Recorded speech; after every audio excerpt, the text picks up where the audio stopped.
So the Islamabad talks are over, and honestly, the world is trying to figure out what just happened. Officially, they were a failure. But then you hear whispers from both sides that a peace deal is actually closer than ever. So what is really going on? Let's unpack what this all means, especially with a ceasefire that's basically hanging by a thread. And this quote from U.S. Vice President JD Vance, it just captures the whole confusing situation perfectly. In one sentence, you can feel how the negotiation made real, actual progress, but then just slammed into a wall. This right here is the key to understanding the whole mystery. And then you get this from the other side. Even though the talks officially failed, Iran's foreign minister said they were inches away from a deal. Inches. After 7 brutal weeks of war, that one word, that's probably the biggest glimmer of hope we've seen. So that's what we're going to dig into in this explainer.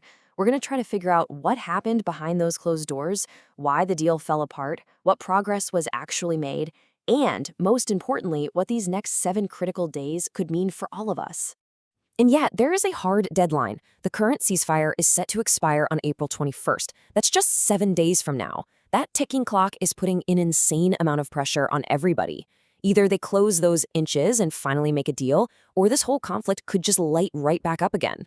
Okay, so after 21 hours of intense back and forth, what was the one single issue that brought everything to a grinding halt? Well, it all came down to one single, uncrossable red line. The core disagreement, it was just fundamental. The U.S. demanded a permanent, upfront promise that Iran would never seek a nuclear weapon. For Washington, this is a non-negotiable. It's a cornerstone of their foreign policy. But for Tehran, they refuse to make that specific commitment. They see it as giving up their strategic options down the road. This is what stopped the peace deal dead in its tracks. And yet, here's where it gets kind of strange. Even after failing on that massive nuclear issue, a U.S. official called the talks a friendly and productive exchange. Now, that's a really crucial detail. It tells us the underlying relationship isn't totally broken, which is probably why both sides still think a deal is possible. Vance himself backed this up. He said, "We were quite flexible. We were quite accommodating.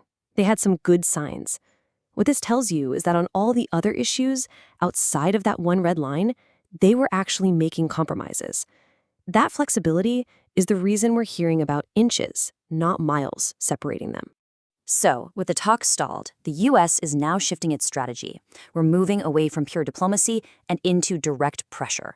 A pretty dramatic new move is about to take this whole conflict from the negotiation room right onto the high seas. And that changes the game for everybody.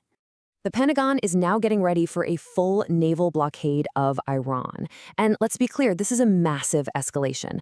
But analysts are seeing it as a two-pronged strategy. It's a very credible military threat, for sure, but it's also a powerful negotiating tool designed to force Iran's hand before that April 21st deadline hits. And this is why this isn't just some regional conflict. It has global consequences. For everyone listening in the US, it's about the price you pay at the pump. For the UK, it's about avoiding what they're calling the pain of failure diplomatically.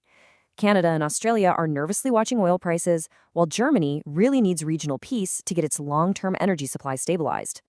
Okay, so with just 7 days to go, let's break down the 3 potential paths this whole crisis could take between now and that April 21st deadline.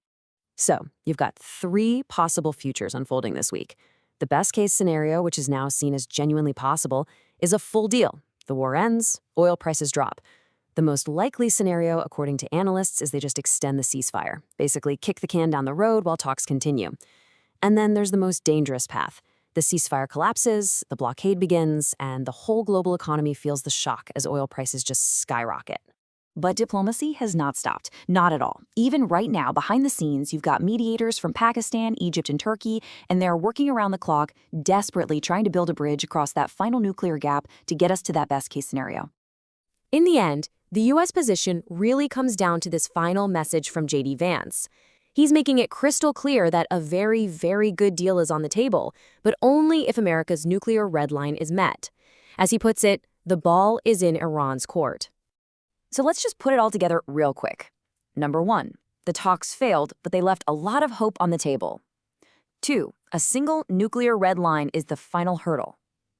3, a new U.S. naval blockade has dramatically raised the stakes for everyone involved.